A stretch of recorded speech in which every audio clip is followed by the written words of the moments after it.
Namo tassa bhagavato arahato samma sambuddhassa. Namo tassa bhagavato arahato samma sambuddhassa. Namo tassa bhagavato arahato samma sambuddhassa. Aparutade sangamatassa tawara ye sodavanta bamunchantu satang.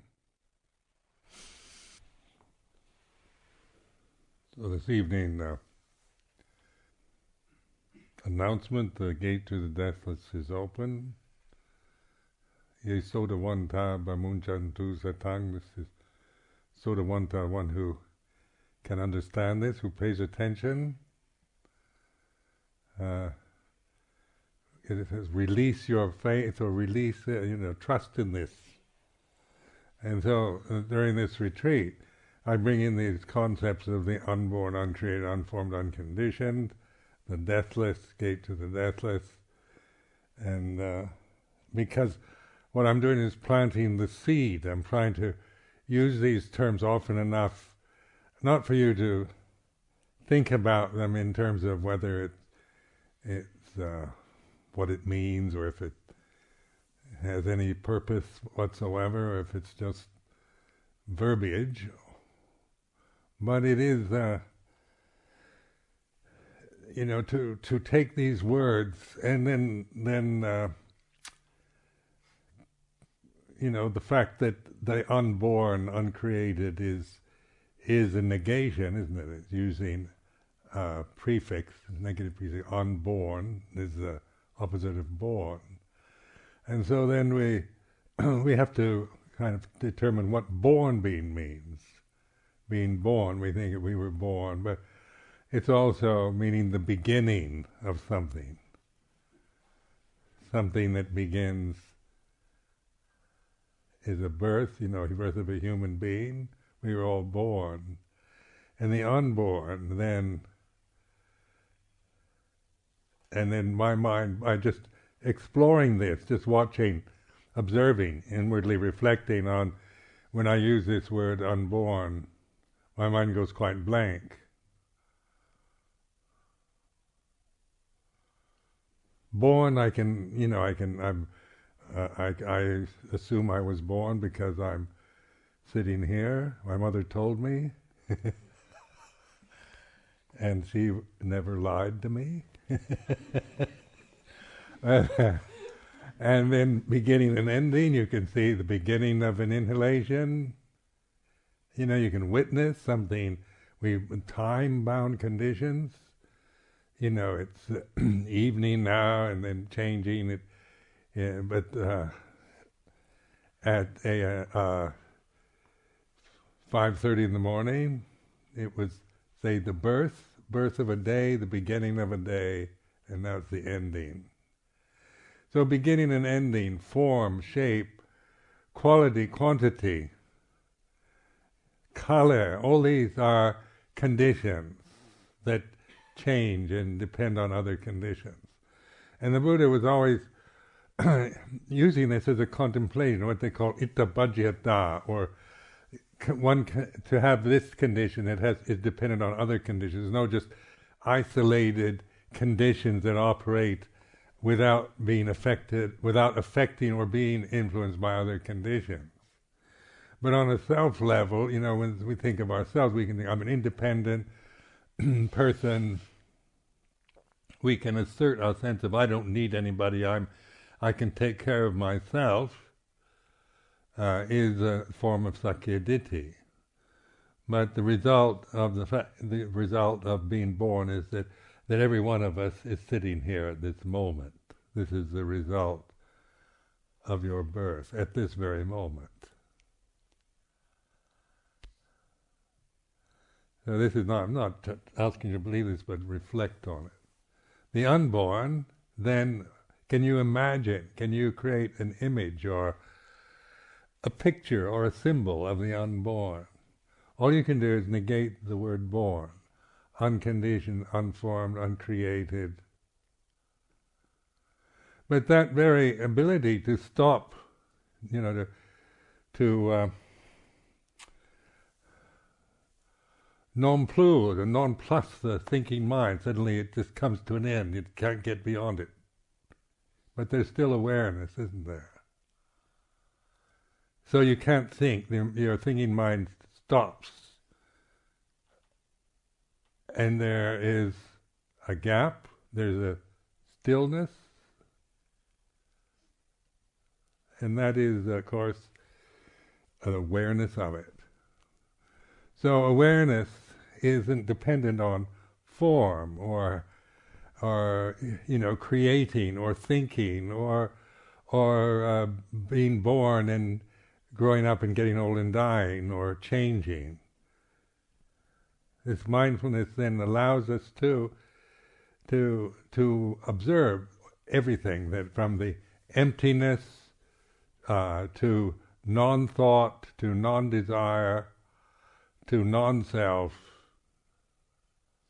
as well as what self is, or desire and thought. Now, most human beings don't ever know this kind of thing. It's just we are so impressed by our cleverness to think and use rational thought, reason and logic. Empirical science has produced some fantastic inventions and whatnot, and nuclear physics and nanotechnology and going to the moon and Mars and so forth. So that we're on the level of the born, the created, the form, the condition, we're very clever at manipulating, at inventing, at arranging, rearranging all the conditions. But the unborn, uncreated, unformed, unconditioned, now this is is something you can't objectify, but you can recognize. And so this very ability to know without having to know anything, an object, but just knowing itself, alert, this is what sati sampajanya, alertness, attentiveness, with consciousness, and then wisdom. So you have, each one of us is experiencing consciousness. We can all conscious, but lost in our own particular world that we create, our own sense of ourself and views, opinions, attitudes, preferences, prejudices, and so forth. So if we ask everyone in the room to say what they're thinking at this time, people we'd all be in different wavelengths, maybe, different perceptions, different interpretations. But on the conscious level, we're the same. The consciousness is not, has no name, no property that is uniquely mine.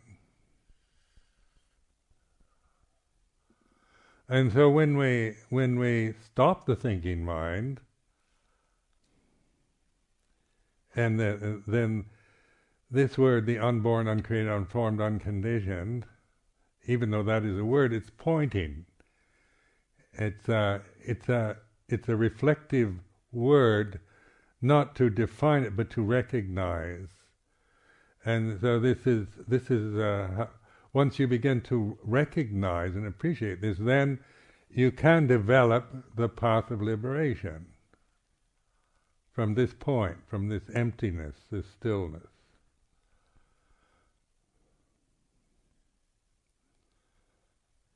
Because then that's taking you to samadhi, or right understanding, right view.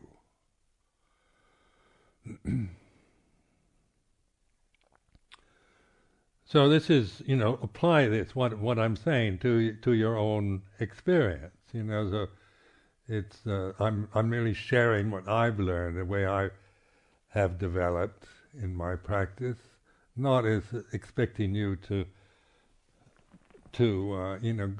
do it exactly like I've done, but it's more of an example of how to question, to look, to observe, not just be caught in assumptions or habits that you can't get beyond. You're merely operating always from the same mistaken view of yourself, about the same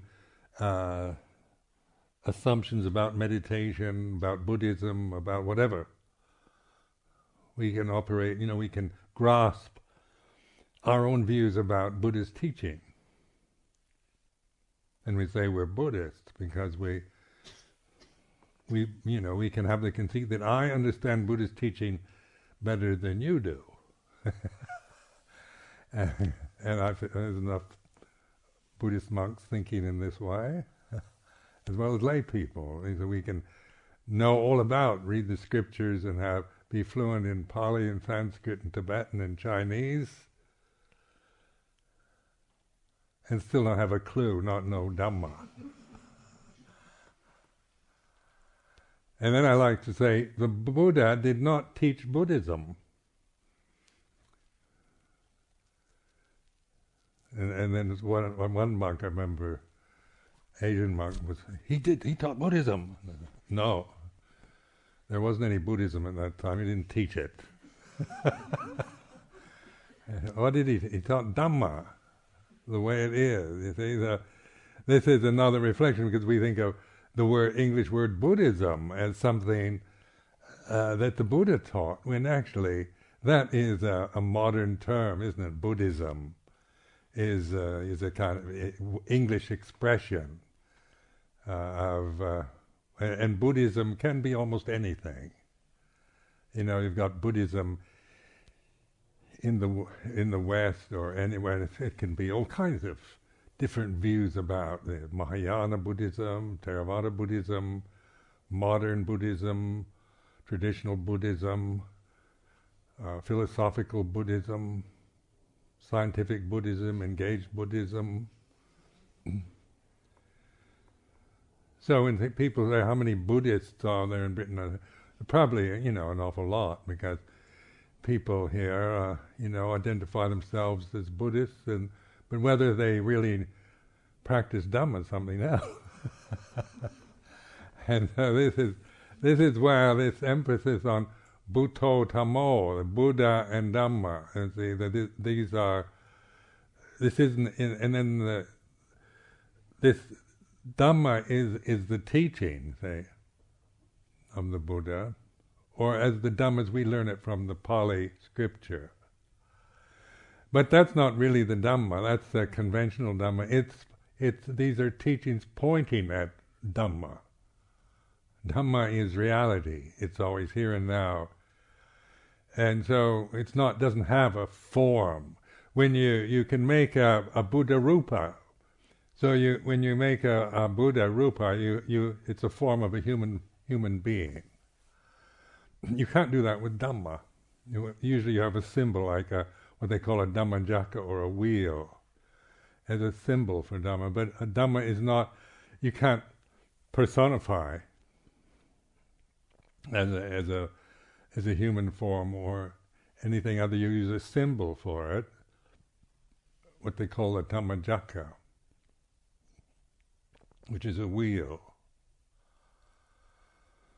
And if you look at the Buddha Rupa in the temple, the big one, with his hand out like this, if you look in the palm, there's a Dhammajaka in his I helped put it there and so it's a symbol of teaching Dhamma, isn't it? And so this word, just trying to agree on the terminologies and how to use them. So then we're beginning to speak a common language. We know what we mean.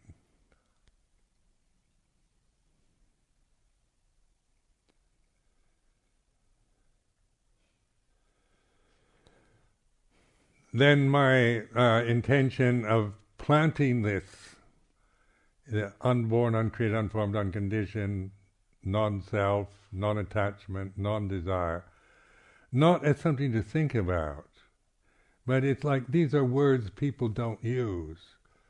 It's not part of our cultural way of thinking or relating to anything.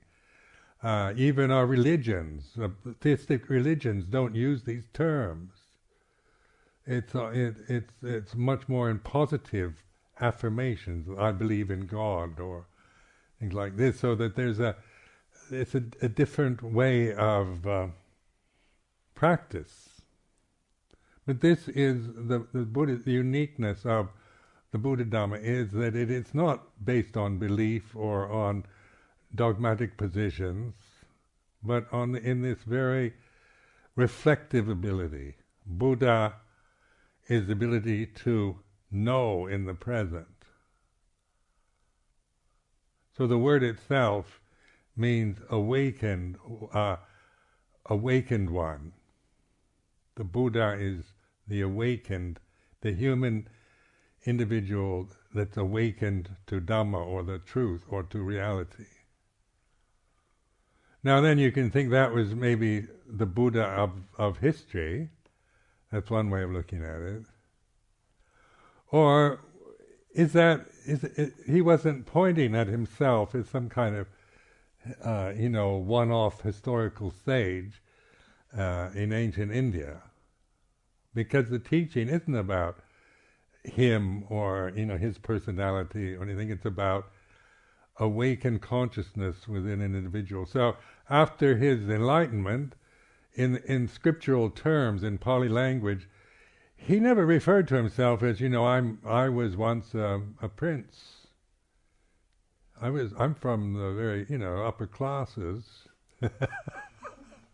and my father was a king, and never once mentioned that again. And then he was ascetic Gautama, the ascetic Gautama. But this word Tathagata, and this is an interesting word because it has no meaning it has no personal abilities to define anything. It means that which is present now. It says not the Buddha who was enlightened in Buddha. I'm the Buddha that was enlightened, Buddhagaya. But the Tathagata says this as that means that which is present here and now. It's not the ascetic Gautama or Prince Siddhartha. Do you see what I mean? Datada, this Pali term, we don't have an equivalent in English. It means that which is present, here and now.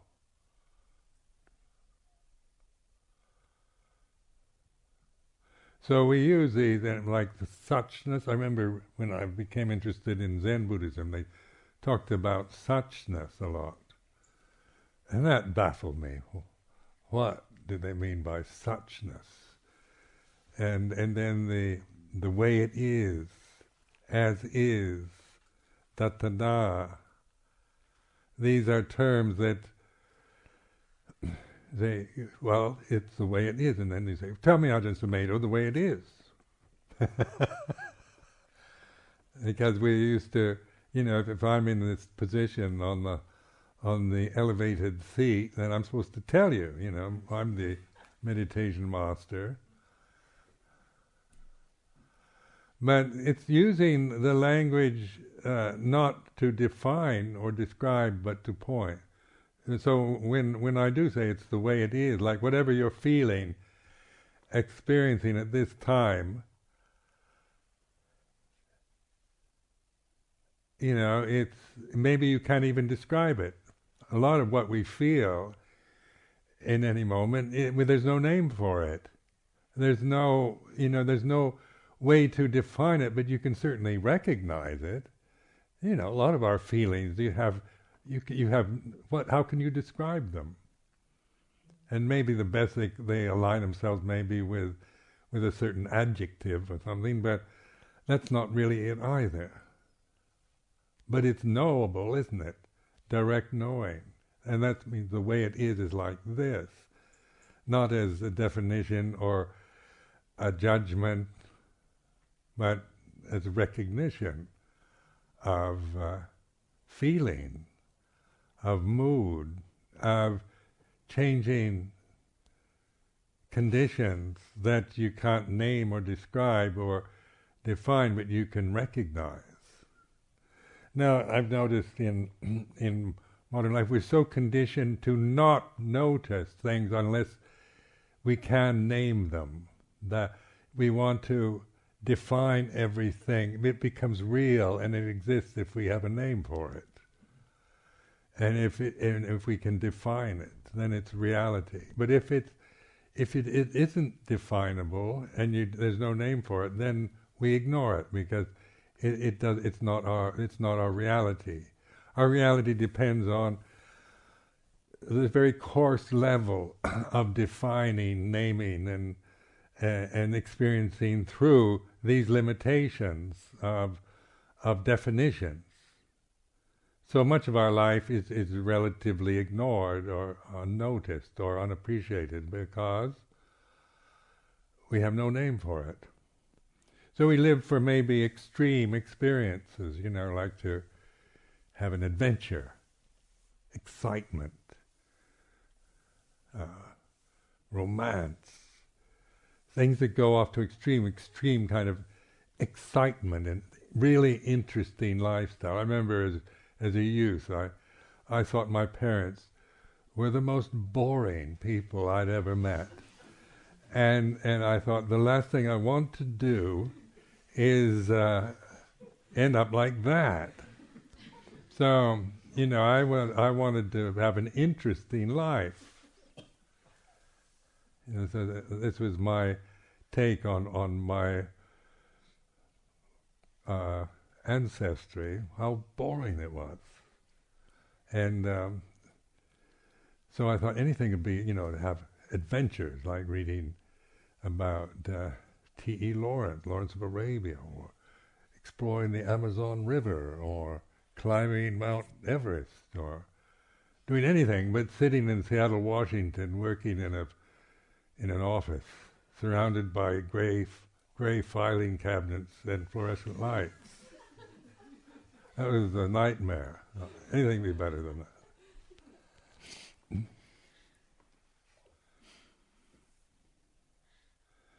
So, I devoted my youth to seeking romance, adventure, and excitement. But that just leads to confusion because you can't sustain it. You have an adventure, a romance, excitement, but what was adventurous or romantic or exciting, you can't keep it that way. You can't live on that peak moment and stay there. And so it's always a bit of a come down, and so you look forward to the next one. So there's much of the life was unappreciated, unnoticed, because there was never any contentment, any rest point, but just planning for the next adventure. And then feeling, when anything got in the way, feeling angry or frustrated by, like people say, you've got to settle down, at your age, you should get married and settle down, live a normal life. And I think, don't tell me that. So I became a monk.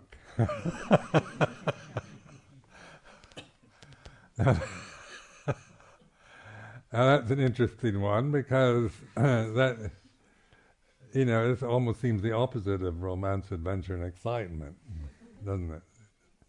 And so this is, using my own example, my own experience, of just searching for peak moments or always moving towards extremity. And then in the training in Thailand with Luang Por Chah was, in terms of, it was very boring, in other words.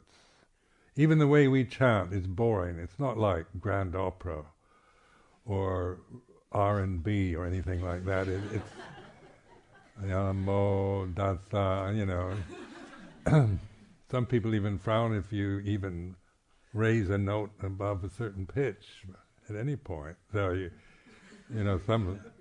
sometimes you hear them like Namo Dasa, and you think, And I like more dramatic, like operatic forms, like Italian opera, it's fantastic the way they can use their voices to reach high seas and that. And then in Amaravati, our chanting is atrocious. It's all off key and out of tune. But anyway,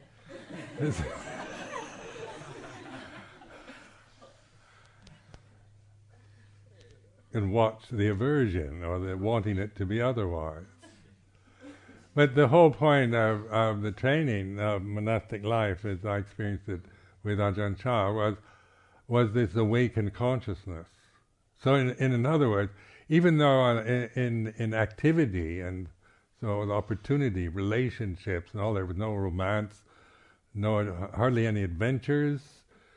There was some adventures. I mean, you go off on tudong or walking or things. That was a bit adventurous, and so forth. And then the level of excitement was minimal. You weren't involved in the politics or anything. In fact, he didn't even want us to read books, so we couldn't even have interesting things to read, like newspapers or novels. So we just had to sit with the vipaka karma, with ourselves, with the bodies we have, and then had to operate in terms of their work, and it's traditional, and everything is prescribed, and you do it like this, and you don't do it like that.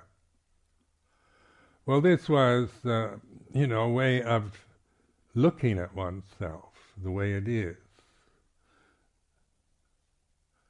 So in the monastic life, it was, I thought, I really kind of caught on to what Luang Por Chah was doing to me, because of the language difficulties and cultural differences and that existed between us on the conventional level, but yet there was this sense of pointing, getting me to look at myself. What's suffering? Like he used to make fun of me sometimes, like, Sumedho really suffers. Sumedho can suffer about anything, he'd say.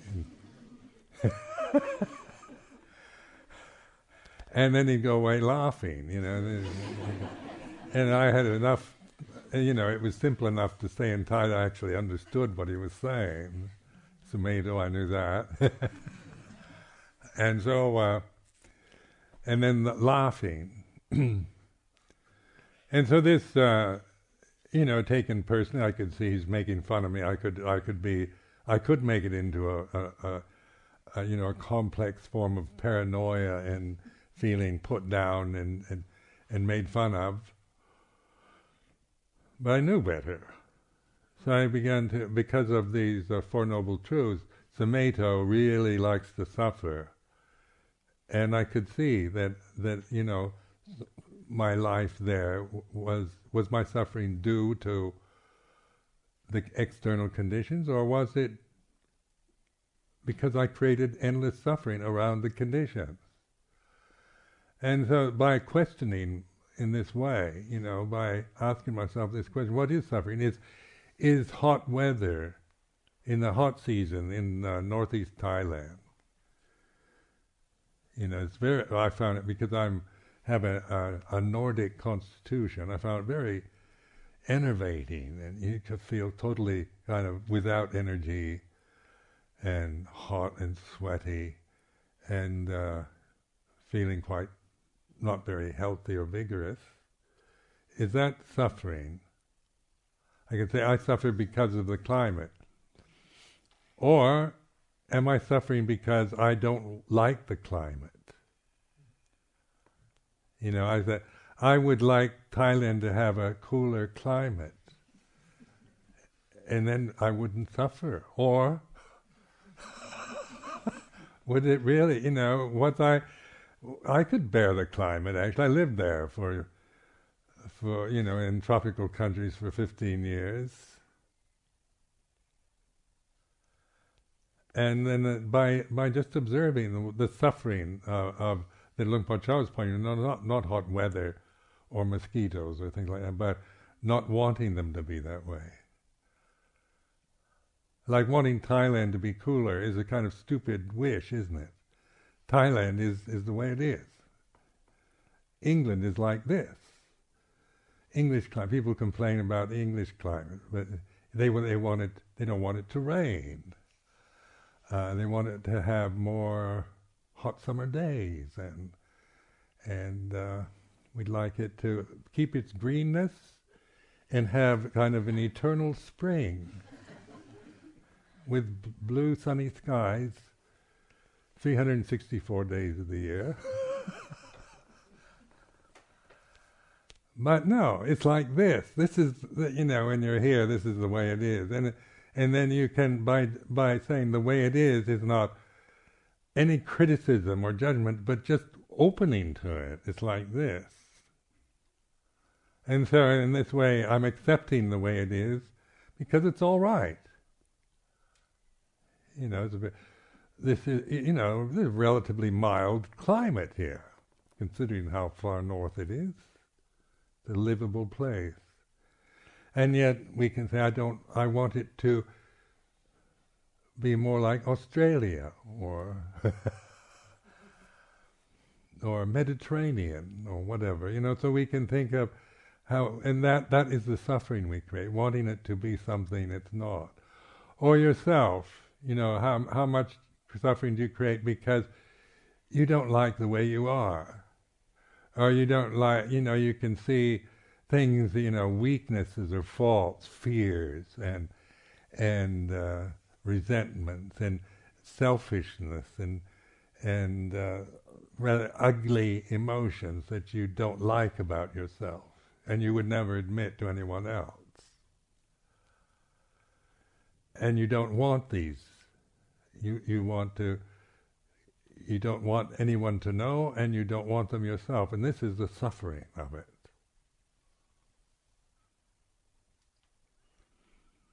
So in this way, the desire is like bhava danha, vipava danha. This word danha translates as desire. Desire in English usually means something not very nice. You say if somebody is filled with desires, means usually they're greedy, and it has a pejorative connotation. But a lot of desires are good desires. Wanting peace in the world is good. Wanting everybody to be happy is good. Wanting to become enlightened, wanting to be a better person. These are like bhava danha, and these are not ugly or bad or mean or selfish. They can be very grand, altruistic.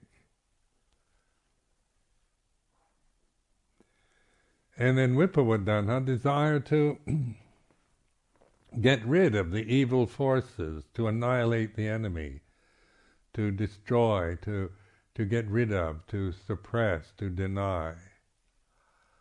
Desire not to have, desire to have, and desire to destroy or get rid of. Now, all this desire can be recognized through awareness. So this is exploring desire, both in its sense form, like sexual desire, or desire for food, drink, rest, pleasurable sounds and sights and odors and tastes, desire for tasty meals and for pleasant physical sensations. Kama danha, there's these kinds of desire. Kama danha, sense desire. Bhava danha, vipava danha. Desire for becoming, desire for getting rid of. And this is the second noble truth, to recognize, be the expert, the knower of desire. It's not getting rid of desire, not trying to wipe it out and destroy it, but recognize it. This is a desire realm that we're experiencing. None of us would be here if our parents didn't have desires. And this is this is a desire realm, isn't it? It's all about attraction, aversion, liking, dislike. This is the conditioned realm. Conditions are, can attract or repel, can please or displease. And then the knowing of desire is this sati sampajanya, being able to desires like this, desire for sexual desires like this. So when we feel the sexual desire, the conditions for that arise, you can recognize it. It's like this. And in this, you're not claiming it as some kind of personal quality or judging it, but recognizing sexual energies arise under certain conditions and they cease. So this is a way, but sexual desire can't be aware of itself. It can't see itself. But awareness allows us to observe, to know sexual desires like this. So this is inform yourself in this way. That which knows is not what the object that it knows about. This knowing, this awareness is not desire. It's non-desire. So there's dhanha, and then there's the knowing of dhanha, desire and the knowing of desire. Now, most people don't discern the difference. We become, like sexual desire in the Western world is strongly identified with and judged as being, elevated to kind of the ultimate human happiness, or it's denigrated, put down as dirty and immoral, or whatever, So it's, but it is a natural energy that is part of our karma, isn't it? Having these bodies, male, female bodies, in this realm, desire realm. This is the way it is. Desire, this is a realm that we are very much immersed in, identified with, deluded by. And so now is an opportunity to look at desire. It's an invitation, isn't it? The Buddha invites us to, not to destroy it, it's not annihilation, but observe. Desire arises and ceases according to conditions. You can be aware of its presence and its absence.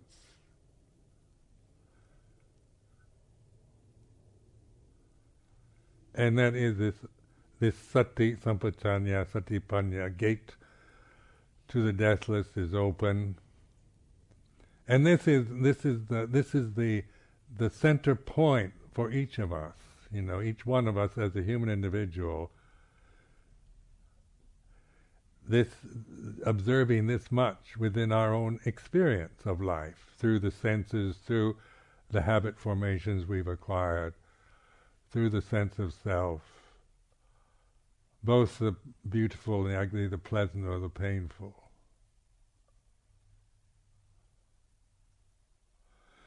Now, in getting back to our relationship to the world that we're living in, is we determine to live on this planet, in society, as harmlessly as possible. So our intention, say like on this retreat, taking the 8 precepts, is the determination to live together during this retreat with these agreements about action and speech. How we conduct ourselves, as we've agreed to live with these moral and traditional guidelines. It's a way that we can actually, this many people can help each other, support each other towards enlightenment. Where if we didn't have this, then it would be each one doing their own thing, as they say. I make my rules and I do what I want. Or during this retreat, the 8 precepts is just reflecting, it's an agreement about behavior and speech, so that we aren't creating endless personal conflicts We're not here to seduce each other or to judge each other or to, form friendships, because our relationship on this retreat is one of supporting the group towards enlightenment, towards seeing clearly and understanding. See, so think of the goodness of this, whether it's you're conscious of it or not, that's what we're doing. Then we can be aware of how it affects us, the restraint, the silence, the as we live together during this retreat, the kind of emotions that we experience of liking, disliking, being irritated, frustrated. The way people, retreatants tell me how they become fascinated by certain other members on the retreat, so they may spend their time looking at somebody else. But I'm not encouraging that practice. It's looking inward, isn't it? So it's not here to, it's not a dateline or anything like that, or trying to find your soulmate in a meditation retreat. But if that is the kind of mental state you have, at least you can be aware of it. It's like this. Because it's not easy to keep looking inward, is it? Sometimes, it's the last thing we want to do. To have to be with oneself completely. But then, getting back to my early years with Luang Por Chah, I found it very interesting, actually. This whole way of, I began to really understand myself in a way that I never did before. I could see, how I could make something quite simple and basically good into its opposite, into some complicated mess. And I saw an incredible kind of conceit in myself. That I felt I wasn't a conceited person until I began to look at myself more and realize that that's conceit in itself. I'm not conceited like you are. And you listen to some of the absurdities that go on in your mind, and it does help to have a sense of humor about it.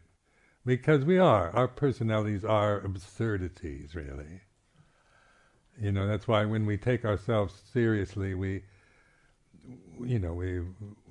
are even more miserable. And that's one thing where Luang Por Chah he had a great sense of humor.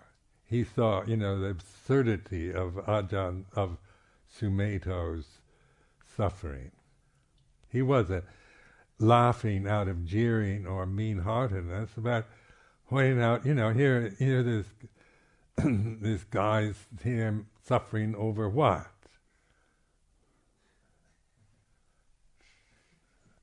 Well, it's too hot. Thailand's like this. This is where, I could have a choice. Most of the time monks were stuck there. I could have left at any time. They weren't forcing me to stay.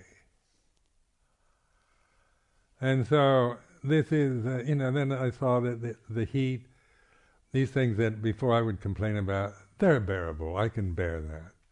It's like physical pain and mosquito bites and things like this. I found on the physical level, with mindfulness and discernment, I can bear with sickness, with pain, with all kinds of things. But what I can't bear is the suffering I create about them.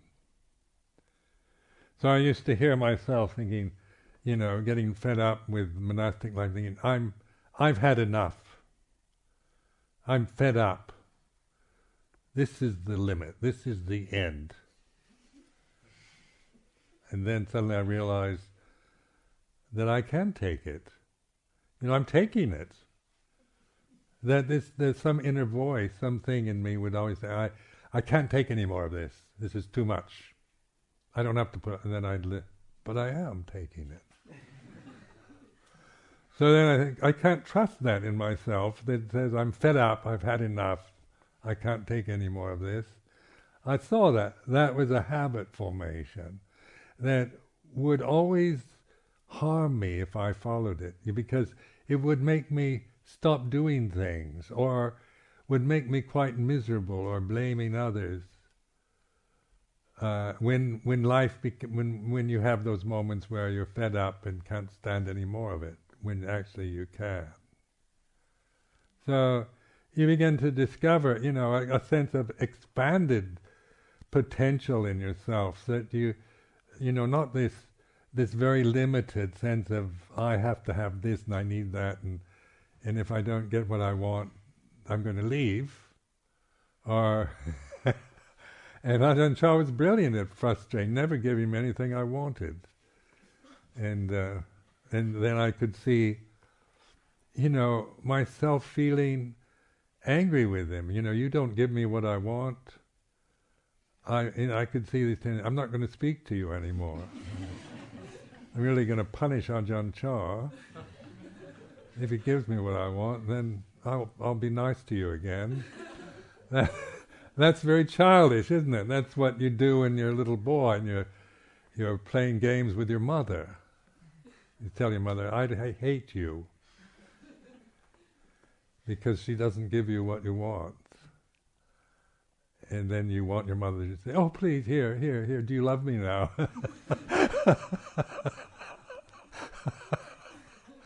And so these were immature, childish kind of reactions toward, like pouting, sulking. That here, a man in his 30s was not kind of manifesting outwardly, I hope, but inwardly it was like that. And this awareness of it, the way it is like this. So in this way, the way it is a reminder, a way of looking at something that it's not judging it. The way it is not saying it's how it should be or shouldn't be, but it's using these words to remind yourself to look, it's like this. And so you're not asking to judge it in any way as good or bad, but it's like this. Or even the word childish or immature is a judgment, isn't it? So if Ajahn Chah doesn't give me what I want, I feel this. And then that's very childish. And then the Sumedho comes in and says, at your age, you should be ashamed of yourself for having these very childish emotional reactions. And then I feel guilty and unworthy and hope no one noticed. And then so it becomes complicated again. To contemplate what guilt is, this is a problem very much in the Western world. This kind of guilt we have about our existence. And it's when you've lived living in Thailand, which is a different culture, which is not a guilt-based culture. And you talk to Thai teachers, and they, they don't understand really the guilt problems of Western monks or nuns, because somehow the culture is, like in Thailand, which is a Buddhist country, it's not an idealistic society. They don't come from ideals of perfection. Where, say, from the American background, if you're brought up in the United States, you're brought up with ideals as your culture, how things should be. So now just contemplate what an ideal is. It's the very best that you can think of. So and then your ideal of what I should be as a man, an ideal man, ideal monk, ideal father, ideal friend, ideal husband. We've got, and then for women the same thing, ideal mother, ideal wife. And when we think of an ideal woman, what do we, we create a static image of the very best that we can create in form, or the ideal man, or the ideal society. And then with our critical minds, we tend to compare ourselves with ideals. And of course, we are going to come off as there's something wrong because we're not ideals. We can't be. This Buddha Rupa here is an ideal Rupa. So I've known this Buddha Rupa when I first came to England. It was the Buddha image in the Hampstead Vihara. And it hasn't changed at all in 33 years. And so some of the things that have gone on in front of this Rupa, because it's an ideal form. This body, if you've saw me 33 years ago, was very different. And because it's not ideal, is it? It's the way it is. So it changes. It gets old, and even though the Buddha Rupa gets old, it doesn't, never gets any wrinkles in its face, or never gains weight, gets fat, or anything. It just remains perfect form. Well, this is speaking facetiously, but recognizing that in my own reflections on guilt, because I've often wondered why we have these neurotic problems around feeling unworthy, not good enough, inferior, and then tracing it to, let's say, the cultural conditioning that we come from, European, American, from religion itself. Like being brought up as a Christian, the ideal was to be like Jesus Christ.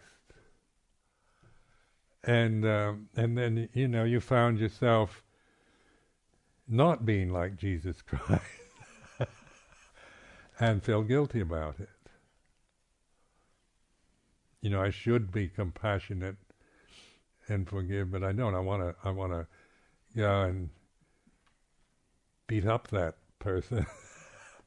That Jesus Christ never said anything like that. And then you can feel guilty. And then also is brought up with the idea that God is always watching me. And this really makes you paranoid. You can't even go to the toilet without this sense of God watching you.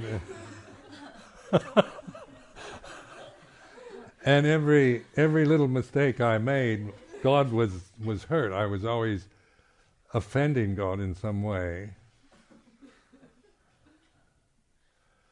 So, these are perceptions, cultural attitudes, religious conditioning, and then the sense of one's worth is based on an ideal, and then you're not worth that. You're never that good as you imagine you should be. And nobody else will be, your parents or the society. See, so that we're always in the state of complaining about the government, about the economy, about the neighbors, about immigrants, about the weather, about everything. Grumble, grumble. And then we're fear of a blaming society. Who's to blame for this economy crash? It's all the bankers. Well, we should get all the bankers together and strip them of all their money, make them homeless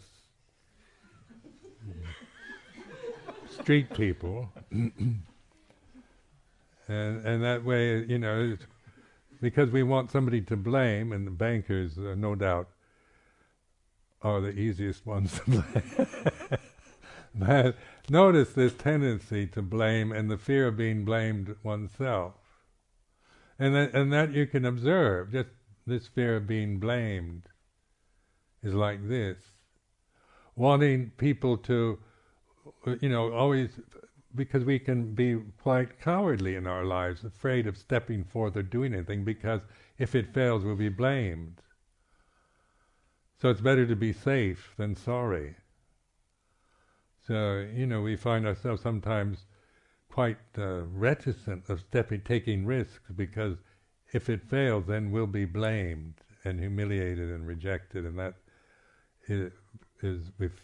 we're worthless then. If we're not successful and respected, then we aren't any good. And so we depend on these externals to feel worthwhile, like receiving titles, accolades, praise, people saying how wonderful we are, and then we fear the opposite. Now, in this way of reflecting, you're beginning to understand yourself. So you're not, your sense of self-worth isn't dependent on worldly dhammas anymore. Whether the world considers you a success or a failure isn't very important, because you know yourself. You know this is the gate to the deathless. Whether my relationship to the conventional, to the environment, to the society I'm living in, whether that's considered praiseworthy or not, or successful or a failure, there's a sense of that's not what you depend on for feeling worthwhile or happy or appreciated or respected.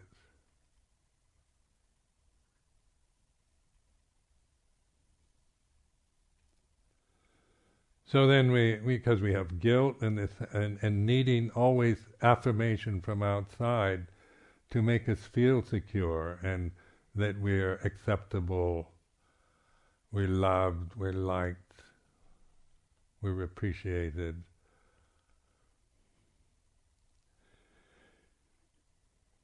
And then when we don't get that feedback, then we can feel very depressed, hopeless, suicidal, miserable, because we don't know who we are. We don't understand Dhamma. We have no insight into the way it is. So then our life is totally dependent on getting external security in one form or another.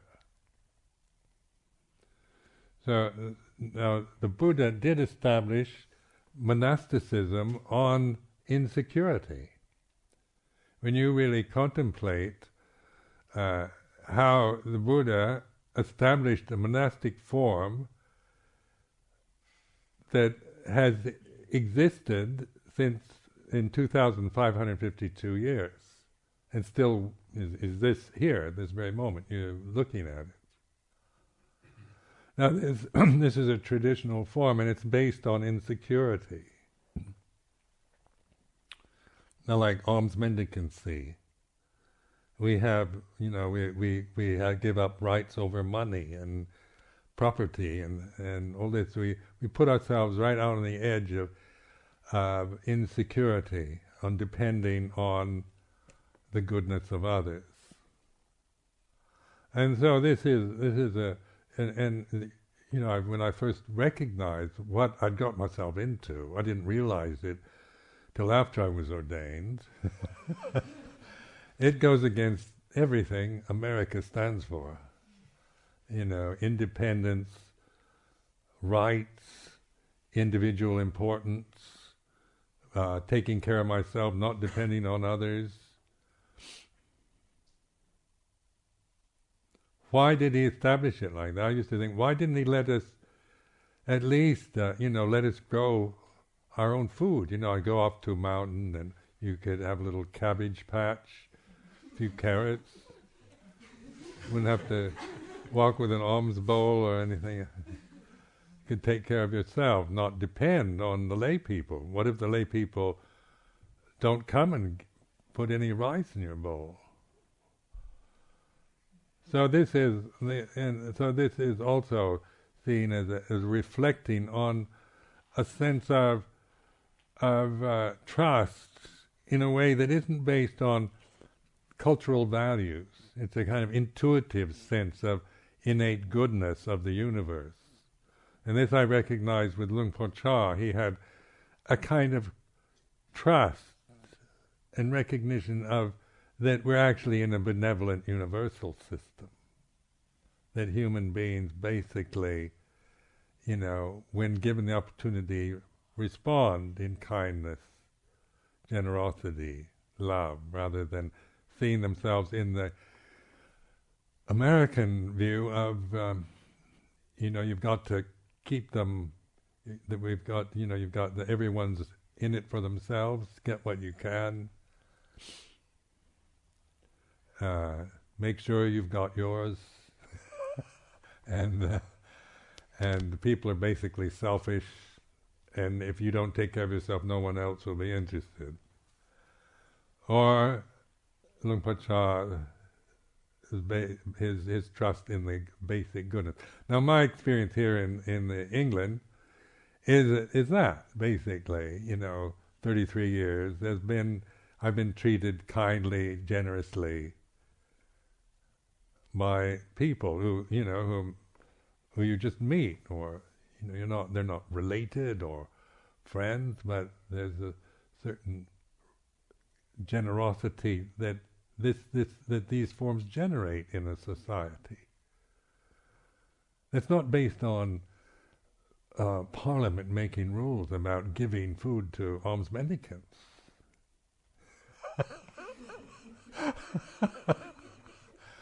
It's not about legalities. It's spontaneous, isn't it? Something in us responds. Like Ajahn Upekkha, she's taken on herself this position of living in London, and she wants to do hospice work, and so she's living as an alms mendicant in London, depending on Bindabata, on going on alms round in London. And she has some interesting stories to tell about the basic generosity and kindness of people she's never met before.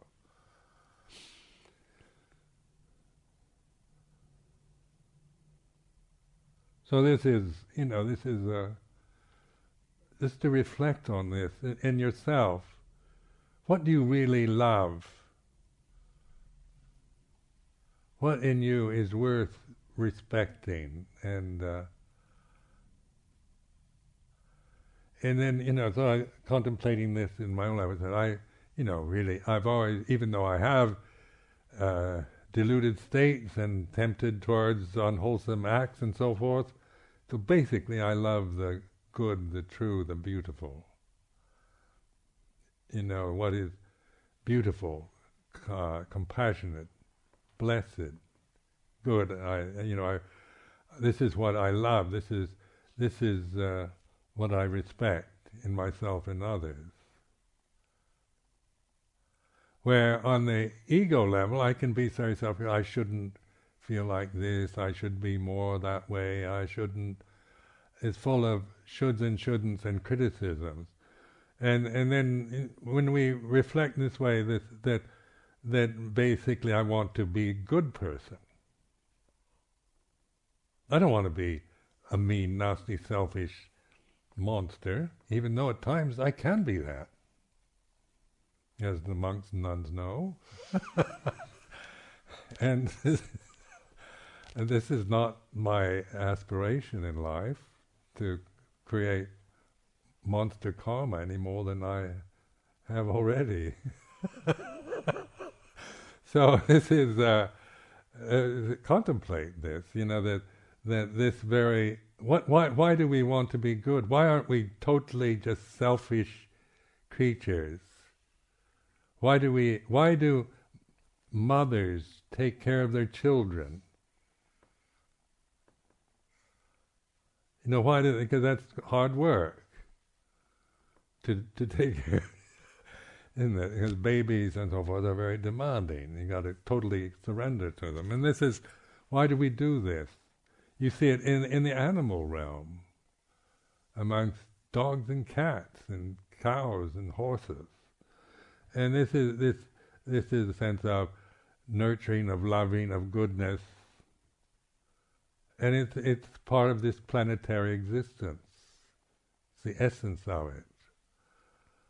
So in the human realm, then we can reflect on this. We're not just depending on having children or being kind in an instinctual way, but it expands to a whole universal potential.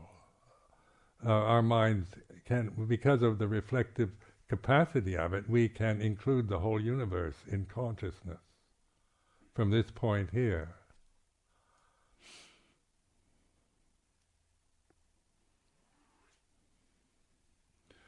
So when I use this word, the way it is, as is, it has no meaning in itself other than it's a reminder, using these words to remind yourself to open to it. What the way it is, what is it like? To feel confused or frustrated, say, well, that's the way it is. That's not it. It's not a kind of, that's the way it is as a dismissal, but the way it is as a way of looking at something that maybe you've never bothered to notice, at moods, emotional states, at fear. Maybe you've spent your life just, as soon as fear enters consciousness, you run away, you distract yourself. Or so somebody frightens you, and the way it is, fear is like this. And you begin to observe, reflect on the physical reaction you have when you've been frightened, or just the kind of quality of emotional energy that's been set off through some fearful experience is like this. Or these more extreme, like anger or greed. But then so much of our life is dullness, dreariness. In the 5 hindrances, the first 2 are Kamacchanda and Padeka, which is greed and anger. They're exciting. And then the third one is Tinamita. That's really boring. Dullness, sleepiness. That is boring. And then Uttata Kukucha, kind of restless worry, anxiety. And then the last one is Vicikicca, doubt, not knowing what to do. I'm not sure. These last 3 hindrances, like greed and anger, are quite exciting. When you're angry, you're not sleepy. When you have sexual desire, you don't feel like going to sleep. You don't get dull, and it's pretty exciting stuff to have these first 2, but the rest are, we tend to, like in my own experience, just fighting against Tinamita or sleepiness. Used to have to sit up all night on the observance night till early in the morning, and then go out on alms round, and around 11 o'clock at night I just feel so sleepy, I just kind of resist sleepiness and fight and resist it. Drink lots of coffee and make myself sit up straight. And then, I didn't see what I was doing. I was just resisting. I didn't like sleepiness, and I wanted to get rid of it. Well, then in this way I began to see that not wanting it was the problem. Resisting it, trying to get rid of it, was a form of vipassana. So I changed my attitude towards it. Like when the sleepiness is like this feeling of dull, sleepy, doziness is like this. Started observing it rather than resisting it or following it. The same with restlessness and worry, mental states. Like one can worry, just live in life, a life of worry about everything. And then uncertainty, insecurity, doubt. So in all these, the attitude is one of mindfulness of the way it is. It's like this: greed, anger, sleepiness, dullness, restlessness, worry, doubt, insecurities like this. And by doing this, then you're actually observing something that changes. These are not permanent states; they're conditions that arise according to other conditions. So you're finding your center in the awareness, that unshakable, what they call the unshakable deliverance of the heart. Agupajeta vimutti. It's through this recognition of this that then the others are, we learn from them all, from from the karma we have, the way we are, the conditions we're experiencing.